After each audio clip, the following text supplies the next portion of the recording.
Welcome to Three Distinct Knocks. I'm Nicholas Harvey. David Riley, give you 10 minutes of advice on what to do when. Hey David, I'm about to go in the East. I have full permission. Fun, vent, laugh. I want to do some sort of education. All the old guys out. I mean, that's just a personal thing. My first advice, Run. always remember that it's not about you. You get a lot of attention in the East because you're the guy in the East. Everyone sort of moves at your order.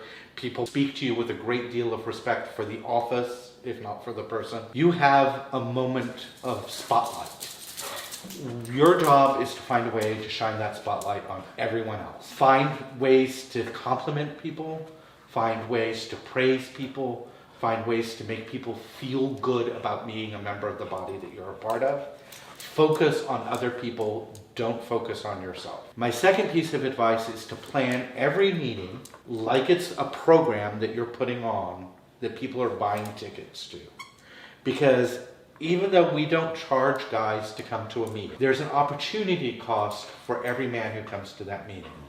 He could be spending a night at home with his family. My mother-in-law, a lot of the guys are literally giving up money to come to the meeting because they could be working and making money because they're food service industry, they're tattoo artists, they're musicians. So they're giving up a gig in order to be at the meeting. So you have to make it worth their while. You should never let guys exit the meeting who are sitting on the sidelines thinking to themselves, why did I come to that? They should leave that meeting feeling like they really got something out of it. Whether that's education or camaraderie or really impressive degree work, they should do something. And then the last thing that you should remember is that you can make lots of changes in your time in the East. And people will go along with a lot. Like they will put up with a lot because you're the guy in the East. But you can really only make maybe one thing stick. Yeah. So you can change. It's a lot easier to change just one thing and to concentrate on one thing and improving one thing. And then have a couple of secondary things that it would be nice if someone picked it up after you. But if you really want to make a difference and have it stick, pick the thing you want and concentrate your energies instead of trying to change everything. And don't kick all the old guys out. The old guys, as much as sometimes they can be resistant to changes that are needful, they often can be sources of good stories of things that happened in the past. They can warn you about what went wrong. The last time somebody tried to do something. Yeah, and don't take that as always, sometimes it can feel like every time you try to do something, they say, no, we tried that 23 years ago and it didn't work. We had one pancake breakfast and, just take it for what it is, but listen to it and see if you can figure out why it went wrong that time so that when you try it this time, it goes better. As for ritual, you will never get ritual better than the ritual that you do. So if your officers don't see you putting effort into the ritual, if you don't see your officers, if your officers don't see you practicing, rehearsing, trying to improve all the time, they're not going to do it either. Now, some of them may be better at ritual than you. Right. But I guarantee you they will be worse than you if they think you're not putting any effort into it. Right.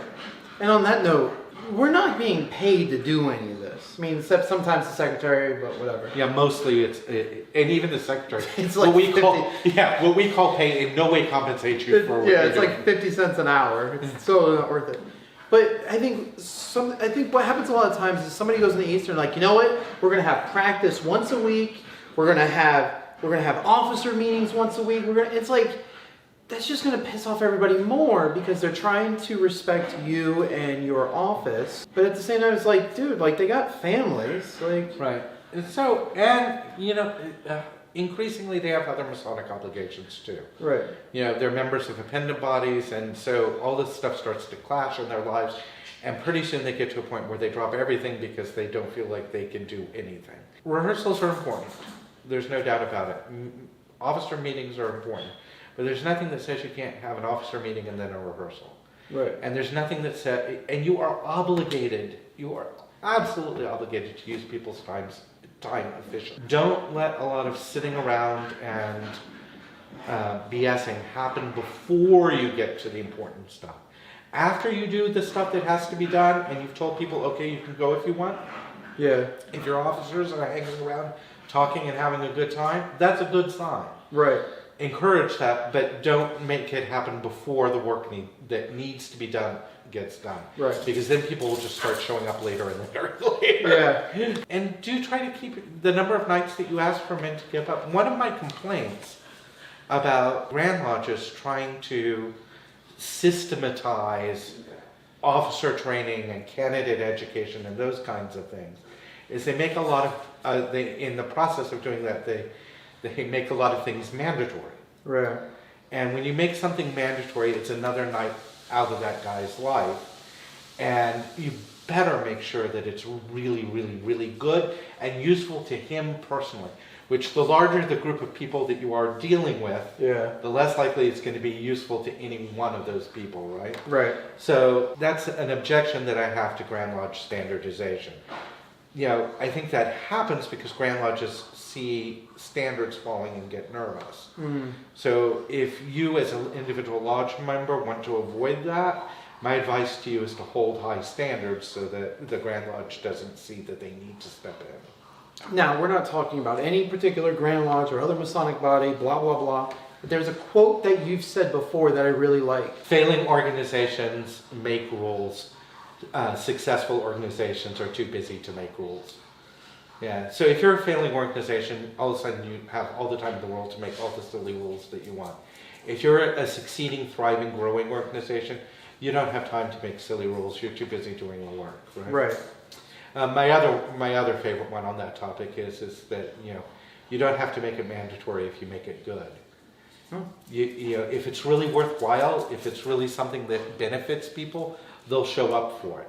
If you're making it mandatory, you're just admitting you couldn't make it good enough to attract them on its own merits. Right.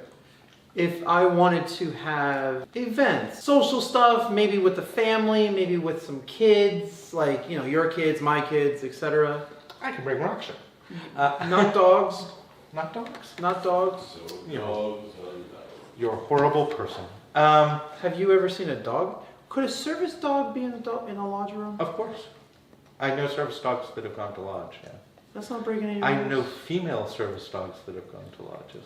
Did you bring Raksha into I lodge? did not. Although Raksha probably knows more Masonic ritual than most cases. If I skip a word, she goes, "Mrr." At the Blue Lodge level in particular, I think involving the family and involving, getting kids out and getting significant others out is important. Because what you're doing is a couple of things. One, you're allowing a chance for your larger lodge family to bond. Right. Now, you don't have to do it a lot. A couple of times a year is fine. But you're getting a chance for your larger lodge family to bond. And the other thing is that we're asking these family members to make the sacrifice of loaning us their guy for a lot of time. Right. So we need to show them what it is that their guy is doing. Right. In some way. Absolutely. What is the value of this? And sometimes we can do that through involving the family in a charitable project that we have. Sometimes we can do it with a social thing. And mixing those together, when we can involve the family in those things, mixing them together, is a nice way of sort of letting them see the culture of the lodge and see how this makes their guy a better guy so that they don't mind loaning him to us as much. Right, so I've seen like Halloween time, they line up all the cars in the parking lot and they open up, it's called trunk or treat, and they put candy in the trunk and all the families decorate their car, decorate their trunk if they want to, and all their kids, and they dress up, and then people come from the neighborhood because, candy, and they're walking around anyway trying to get candy, and they go from car to car, and because to the point what you said, it allows them to bond, so the wife isn't so mysterious of, oh, there you go again, another night at the lodge. Right. And it's really like, oh, I really like Bob or Jack or whoever. Yeah, what you want is the wife saying, tell the boys I said hello. Right, because then maybe she makes friends with so-and-so's wife, and it becomes the family that it's meant to be. Right, and it is meant to be a family organization, even if it's a male-only organization. Yeah. Right. Yeah, and that's advice for the East and